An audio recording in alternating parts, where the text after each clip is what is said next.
السلام علیکم ورحمۃ اللہ وبرکاتہ۔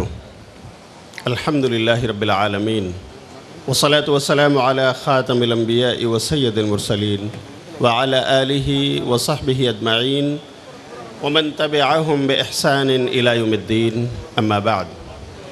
اعوذ باللہ من الشیطان الرجیم، بسم اللہ الرحمن الرحیم۔ ومن يشاقق الرسول من بعد ما تبين له الهدى ويتبع غير سبيل المؤمنين نوله ما تولى ونصله جهنم وساءت مصيرا۔ سبحانك لا علم لنا إلا ما علمتنا إنك أنت العليم الحكيم۔ اللهم أرنا الحق حقا وارزقنا اتباعه وَأَرِنَا الْبَاطِلَ بَاطِلًا وَارْزُقْنَا اجتنابه۔ محترم حاضرین اجلاس، دینی بھائیوں، قابل احترام بزرگوں، ملی نوجوانوں، اور آج کی اس کانفرنس میں شریک تمام قابل احترام پردہ نشین ماؤں اور بہنوں، ساؤتھ کرناٹکا سلفی مومنٹ کے غیرت مند جوانوں اور ذمہ داروں، اللہ کا شکر ہے کہ اس کی توفیق سے آج SKSM کی اس سالانہ کانفرنس میں 10 دسمبر 2023 کو شرکت کا موقع ملا۔ اللہ مجھے اپنے موضوع کو واضح کرنے، کتاب و سنت کی روشنی میں بیان کرنے اور ہم سب کو اس کے تقاضے پر عمل کی توفیق عطا فرمائے۔ بھائیو، آج کا موضوع ہے منہج سلف سے دوری کا انجام۔ اب سوال یہ اٹھتا ہے کہ منہج سلف کیا ہے؟ دیکھیے، بات نوٹ کر لیں کہ اللہ رب العالمین نے ہم سب کو اپنے آخری نبی حضرت محمد الرسول اللہ صلی اللہ علیہ وسلم کا امتی بنایا، اور آپ کے ذریعہ ہم سب کو کتاب ہدایت ملی اور قرآن کریم کی تفسیر و تشریح احادیث اور سنت کی شکل میں ہمیں عطا ہوئی، اور ہمارے لیے یہی نجات کا ذریعہ ہے۔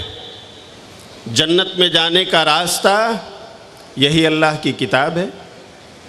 اللہ کا فرمان ہے، سورہ اسراء کی آیت نمبر 9 میں ہے، ان هذا القرآن يهدي للتي هي اقوم، کہ بے شک یہ قرآن اس راہ کی، اس راستے کی رہنمائی کرتا ہے جو بالکل سیدھا ہے، جنت کو جانے والا ہے۔ اور اسی طرح ہمارے لیے نجات کا راستہ قرآن کی تفسیر و تشریح، پیارے نبی کی سنت، آپ کی حدیث ہے۔ آپ پڑھیے جامع ترمذی 2676، نبی صلی اللہ علیہ وسلم نے فرمایا، اِنَّهُ مَن يَعِشْ مِنْكُمْ بَعْدِي فَسَيَرَى اخْتِلَافًا كَثِيرًا فَعَلَيْكُمْ بِسُنَّتِي وَسُنَّتِ الْخُلَفَاءِ الرَّاشِدِينَ الْمَهْدِيِّينَ مِن بَعْدِي۔ کہ لوگوں سنو، میرے بعد جو زندہ رہے گا وہ بہت سارے اختلافات دیکھے گا، بہت سارے تفرقے دیکھے گا، بہت سارے کنٹرڈکشنز اور اختلافات سے اس کا سامنا ہوگا۔ تو سنو، تمہارے لیے نجات کی راہ بتا دے رہا ہوں، فَعَلَيْكُمْ بِسُنَّتِي، ان اختلافات سے نکلنے اور ان تمام کنٹرڈکشن سے اپنے آپ کو باہر نکالنے کا راستہ ہے میری سنت۔ فَعَلَيْكُمْ بِسُنَّتِي، میری سنت کو تم لازم پکڑنا، وَسُنَّتِ الْخُلَفَاءِ الرَّاشِدِينَ الْمَهْدِيِّينَ مِن بَعْدِي، میرے بعد جو میرے خلفائے راشدین ہوں گے۔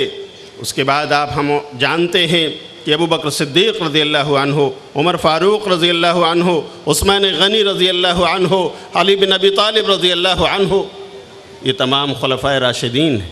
ان کی سنت ہمارے لیے نجات کی راہ، پیارے نبی کی سنت ہمارے لیے نجات کی راہ ہے۔ لیکن میرے بھائیوں، سوال یہ اٹھتا ہے کہ اس دنیا میں بہت ساری جماعتیں ہیں، کچھ وہ لوگ ہیں جو اپنے آپ کو مسلمان کہتے ہیں لیکن قبر پر جا کر اپنے ماتھے ٹیکتے اور سجدے کرتے ہیں۔ کچھ وہ لوگ ہیں جو آستانوں کو بنا کر ان آستانوں کا طواف کرتے، وہاں پر غیر اللہ کے نام کی قربانیاں کرتے ہیں، ان کے لیے نذر و نیاز مانتے ہیں اور کہتے ہیں ہم بھی مسلمان ہیں۔ کچھ وہ لوگ بھی ہیں جو میرے بھائیوں محرم کا مہینہ آنے پر تعزیہ بناتے ہیں، بانس کی کھپچیوں اور لکڑیوں کا ایک مجسمہ بناتے اور تیار کرتے ہیں اور انہیں نکالتے ہوئے نبی صلی اللہ علیہ وسلم کے پیارے صحابہ پر تبرے بازی کرتے ہیں، اظہار برات کرتے ہیں۔ کس سے؟ صحابہ سے، اور یہ کہتے ہیں کہ ہم بھی مسلمان ہیں۔ سوال یہ ہے کہ یہ تمام جماعتیں جن کے یہ عقائد ہیں وہ بھی مسلمان ہیں، قرآن اور حدیث کو ماننے کا دعویٰ ہے، تو آخر یہ سلفی مومنٹ کیوں؟ یہ سلفی تحریک کیوں؟ میرے بھائیو، اس سوال کا جواب دینے کے لیے میں حاضر ہوا ہوں۔ اس کا جواب یہ ہے کہ قرآن اور حدیث کا صرف نام لے کر بہت ساری جماعتیں گمراہ ہوئی ہیں۔ جب انہوں نے صحابہ کے منہج کو چھوڑ دیا، سلف کے طریقے اور راستے کو چھوڑ دیا، سلف کے منہج اور انڈرسٹینڈنگ کو چھوڑ کر خود منمانی قرآن کی تفسیر، منمانی احادیث کی تشریح وہ کرنے لگے، تو اپنے من سے جو مطلب چاہا انہوں نے نکالا، جو میننگ چاہی انہوں نے بیان کر لی، اور پھر اپنی بدعات و خرافات کے لیے بھی ان کو دلیلیں مل گئیں۔ جواب یہ ہے کہ منہج سلف سے دور ہونے کی وجہ سے یہ جماعتیں گمراہ ہوئیں، یہ فرقے گمراہ ہوئے، صراط مستقیم سے ہٹتے ہوئے چلے گئے۔ تو آخر منہج کیا ہے اور سلف کیا ہے؟ اسے سمجھ لیں۔ منہج کے معنی ہے چلنے کا راستہ، نہج ینہج منہجن۔ یہ منہج مصدر میمی بھی ہے اور یہ منہج ظرف مکان بھی ہے۔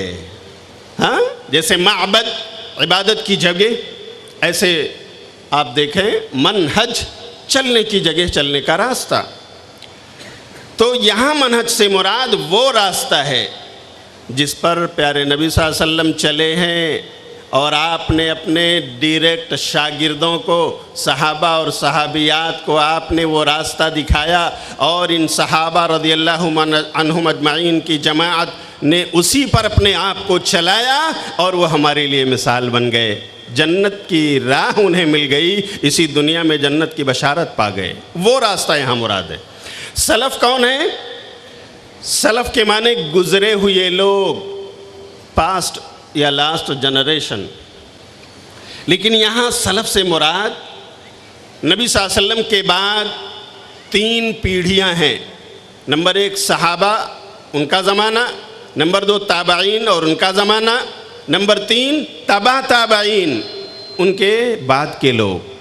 ان تینوں کو نبی صلی اللہ علیہ وسلم نے خیر القرون کہا ہے۔ صحیح مسلم پڑھیے، آپ صلی اللہ علیہ وسلم کہتے ہیں خیر الناس قرنی ثم الذین یلونہم ثم الذین یلونہم، کہ اے لوگو سب سے بہترین لوگ میرے زمانے کے لوگ ہیں، یعنی میرے صحابہ ہیں۔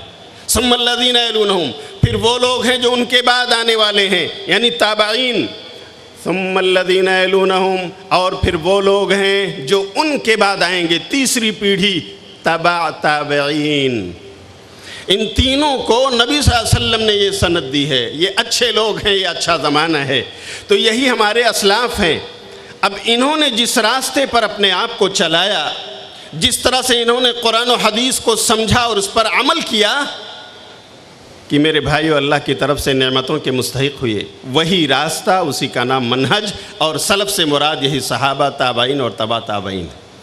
اب دیکھیے، اگر ہم صرف قرآن اور حدیث کا نام لیں، صحابہ کے منہج، سلف کے منہج اور راستے کو چھوڑ دیں، تو میرے بھائیو ہمارا قدم کہیں بھی پھسل سکتا ہے، ہم کہیں بھی راہ راست سے ہٹ سکتے ہیں، صراط مستقیم سے میرے بھائیوں دور ہو سکتے ہیں۔ کیسے؟ آئیے مثال سے سمجھیے۔ اور یہ میں نہیں کہتا ہوں، نجات کی راہ جو قرآن اور حدیث نے بتائی ہے میں اس کی بات کر رہا ہوں۔ اللہ کے قرآن نے بتایا ہے کہ منہج سلف کی پیروی ضروری ہے۔ دلیل سورہ نساء سورۃ نمبر 4 آیت نمبر 115، وَمَن يُشَاقِقِ الرَّسُولَ مِن بَعْدِ مَا تَبَيَّنَ لَهُ الْهُدَى وَيَتَّبِعْ غَيْرَ سَبِيلِ الْمُؤْمِنِينَ نُوَلِّهِ مَا تَوَلَّى وَنُصْلِهِ جَهَنَّمَ وَسَاءَتْ مَصِيرًا۔ اللہ تعالیٰ فرماتا ہے کہ جو کوئی رسول اللہ صلی اللہ علیہ وسلم سے جھگڑے گا، لڑائی کرے گا ہدایت آ جانے کے بعد، یعنی حدیث اور سنت کے ہوتے ہوئے حدیث اور سنت کو چھوڑ کر کسی اور داعی، مفتی، مبلغ کے بتائے ہوئے فتوے پر عمل کرے گا، حدیث رسول چھوڑ دے گا، وہ رسول سے جھگڑ رہا ہے۔ نمبر 1۔ نمبر 2، وَيَتَّبِعْ غَيْرَ سَبِيلِ الْمُؤْمِنِينَ، اور جو کوئی مومنوں کی راہ کو چھوڑ کر چلے گا۔ مومنوں کی راہ، تو یہاں مومنین سے مراد سب سے پہلے ایمان لانے والے۔ میرے بھائیوں کون ہیں؟ اس دین اسلام پر سب سے پہلے چلنے والے، ایمان لانے والے، نبی کا ساتھ دینے والے مومنوں کی جماعت سب سے پہلی کون ہے؟ صحابہ۔ تو اس کا مطلب یہ ہوا کہ اور صحابہ کی راہ کو چھوڑنے والے، اگر رسول سے کوئی جھگڑے گا، صحابہ، تابعین اور تبع تابعین کی راہ کو جو چھوڑ کر چلے گا، تو اللہ کہہ رہا ہے نُوَلِّهِ مَا تَوَلَّى، ہم اس کو اسی راہ پر لگا دیں گے جس پر وہ لگ گیا ہے۔ ثُمَّ نُصْلِهِ جَهَنَّمَ، اور یہ راستہ اس کو جہنم تک لے جائے گا، ہم اسے جہنم رسید کر دیں گے، جہنم میں داخل کر دیں گے۔ وَسَاءَتْ مَصِيرًا، اور یہ بہت برا ٹھکانہ ہے۔ یہاں پر صحابہ کی راہ پر چلنے کی دعوت کس نے دی؟ اللہ نے دی، اللہ کے قرآن نے دی۔ سورہ نساء کی آیت نمبر 115 میں اس کا واضح پیغام موجود ہے۔ اب اگر ہم نے صرف قرآن و حدیث کا نام لیا لیکن صحابہ کی طرح ہم نے اس کو نہیں سمجھا، تابعین اور تبع تابعین کی سمجھ اور انڈرسٹینڈنگ سے ہم نے سہارا نہیں لیا، منمانی تعویل، منمانی قرآن و حدیث کی تفسیر اور تشریح ہم کرنے لگے، تو منہج صحابہ سے ہٹ گئے۔ منہج صحابہ سے ہٹیں گے تو میرے بھائیوں ہمارے حصے میں گمراہی آ سکتی ہے، ہمارے حصے میں ضلالت آ سکتی ہے، ہمارے حصے میں میرے بھائیوں پھر ہمیں خندق میں گرنے سے کوئی نہیں روک سکتا۔ مثال سن لیجئے، مثال سے باتیں زیادہ سمجھ میں آتی ہیں۔ آج آپ دیکھ لیں، نبی صلی اللہ علیہ وسلم کے عرصے سے تابعین، تبع تابعین اور اس کے بعد کے ادوار تک، حتیٰ کہ ائمہ اربعہ کے زمانے تک بھی آپ دیکھیں، ہم مسلمان 2 عیدیں مناتے تھے۔ کتنی عید؟ 2۔ لیکن آج کتنی منا رہے ہیں میرے بھائیوں؟ کتنی عید منائی جا رہی ہے بولو؟ 3 عیدیں ہیں نا، کہ مینگلور والے نہیں مناتے ہیں۔ تیسرا جشن ہم نے ایجاد کر لیا۔ کہاں سے ایجاد ہوا؟ میرے بھائیوں آخر وہ لوگ بھی تو قرآن و حدیث کا نام لینے والے، نبی سے محبت کا دم بھرنے والے۔ اب سن لیجئے، یہ گمراہی حصے میں کیسے آئی؟ کیونکہ صحابہ کے راستے کو چھوڑا ہم نے۔ قرآن کریم کیا نبی صلی اللہ علیہ وسلم پر پورا نہیں اترا تھا؟ یقیناً اترا تھا۔ کیا آپ نے صحابہ رضی اللہ عنہم اجمعین کی جماعت کو قرآن ایکسپلین پورا کا پورا نہیں کر دیا تھا؟ یقیناً کر دیا تھا۔ تو آخری عید والی بات، یہ تیسری عید جو منائی جا رہی ہے، اگر قرآن میں یہ بات ہوتی، نبی کے شرح اور ایکسپلینیشن میں یہ بات ہوتی، تو بتاؤ کیا پیارے رسول اور آپ کے صحابہ نے منایا ہوتا یا نہیں؟ بولو بھائیو، ضرور، لیکن آپ نے نہیں منایا۔ اس کا مطلب قرآن میں نہیں، آپ کے صحابہ نے نہیں منایا، مطلب حدیث رسول میں بھی نہیں۔ لیکن آج بہت سارے لوگ کہتے ہیں نہیں مولانا قرآن میں تو موجود ہے، عید میلاد منانے کی دلیل قرآن میں ہے۔ قرآن کا نام، اللہ اکبر، کتاب ہدایت کا نام لیتے ہیں اور کہتے ہیں دیکھو پڑھو سورہ یونس آیت نمبر 57، 56 اور 57۔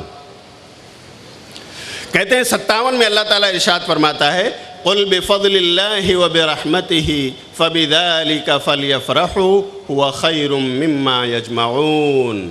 ترجمہ سن لیجئے، کہتے ہیں دیکھو اللہ کہتا ہے کہ اے نبی آپ کہہ دیجئے اللہ کے فضل اور اس کی رحمت و مہربانی پر مومنوں کو خوش ہو جانا چاہیے، یہ بہتر ہے اس سے جس کو یہ لوگ جمع کر رہے ہیں۔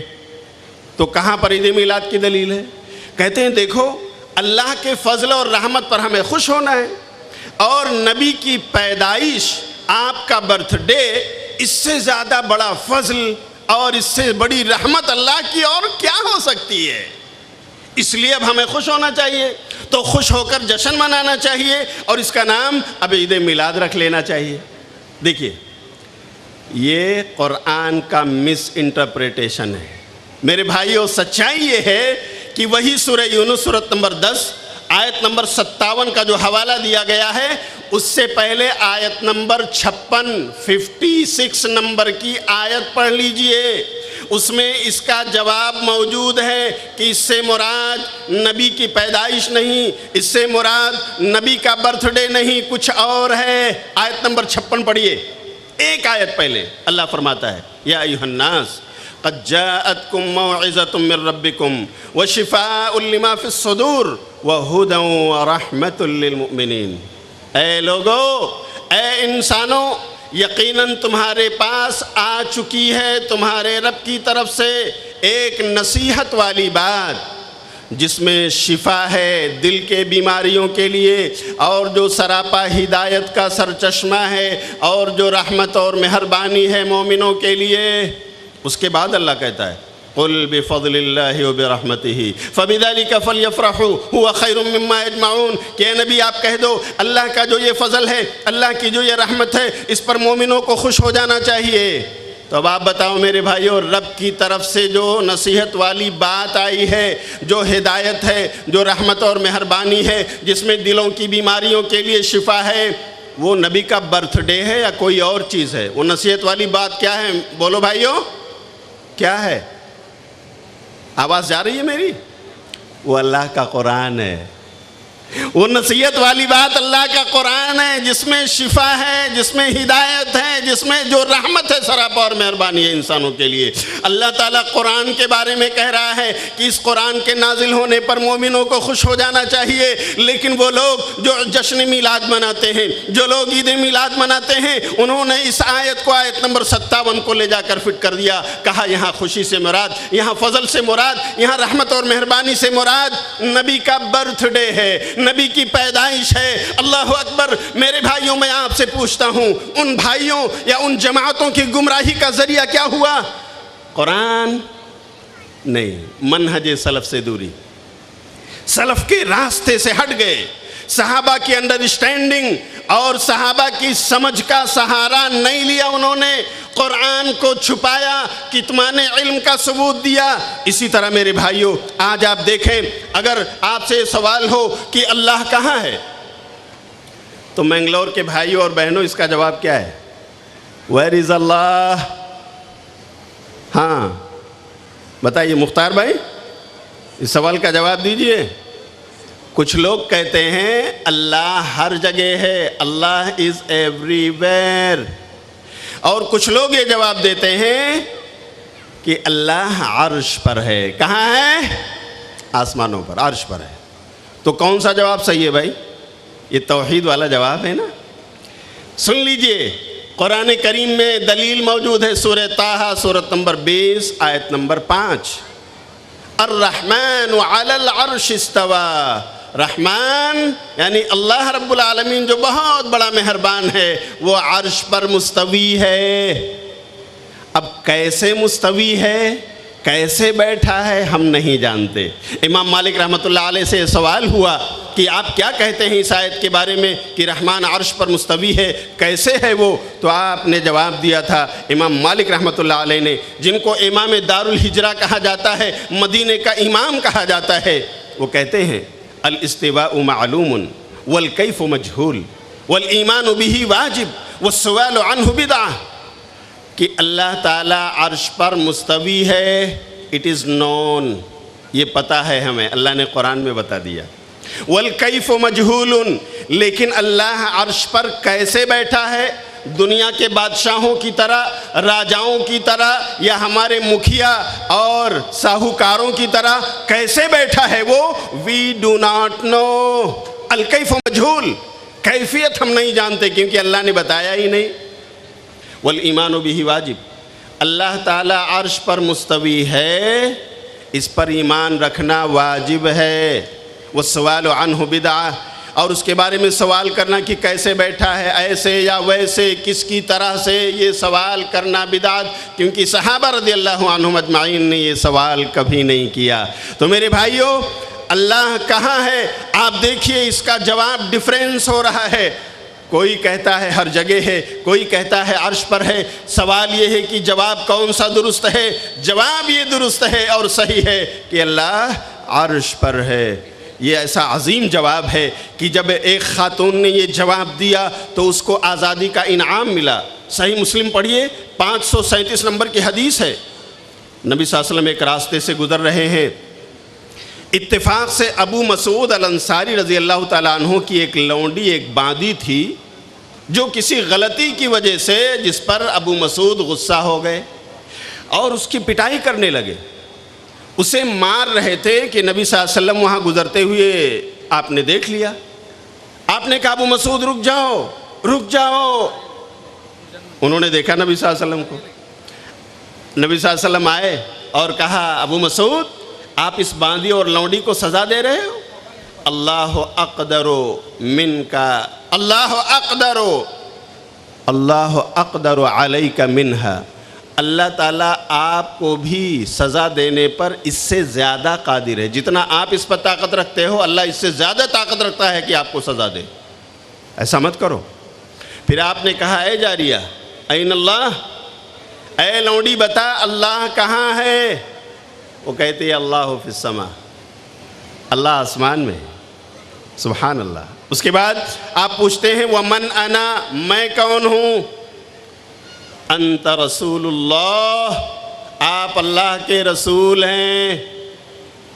آپ صلی اللہ علیہ وسلم اتنا خوش ہوئے اس کے جواب سے، آپ نے کہا یا ابا مسعود اعتقها فانها مؤمنہ، اے ابو مسعود اس کو آزاد کر دو، یہ تو ایمان والی ہے۔ اللہ اکبر، اللہ عرش پر ہے، اللہ آسمانوں میں ہے۔ یہ جواب سن کر کے نبی صلی اللہ علیہ وسلم نے سفارش کر دی کہ اسے آزاد کر دو۔